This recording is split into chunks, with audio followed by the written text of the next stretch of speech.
to look at CVS. You have a young 10-year-old in the other room who's dying for some reason in love with CVS. Go ahead, Paul. CVS. Look at CVS. It was $112 back in 2015. Now it's $68 a share, almost half. So it's a $90 billion company. Wow. PE is only 11, guys. So check mark there. Profit margin, not so good, guys. Pillar number 3, Paul, is revenue growth over the past 5 years. Revenue growth the last 5 years. 153, 178, 185, 195, 256. Definite check mark.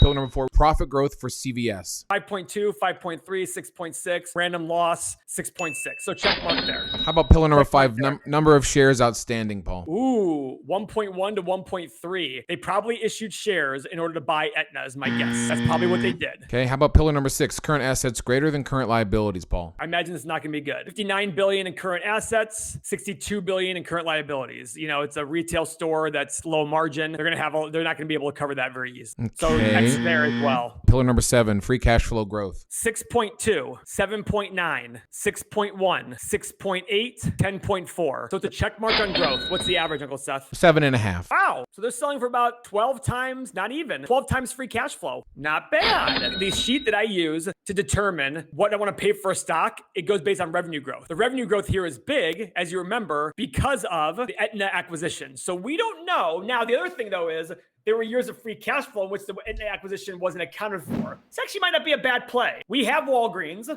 We might be wanting to look at CVS. So the big thing here is how's Aetna going to help them generate more cash flow, bring people more into the store. I'm sure a big part of it has to do with bringing people to the store. When they're there, they're buying pop, they're buying chips, they're buying a small gift, they're buying candy, etc. They're getting their film developed.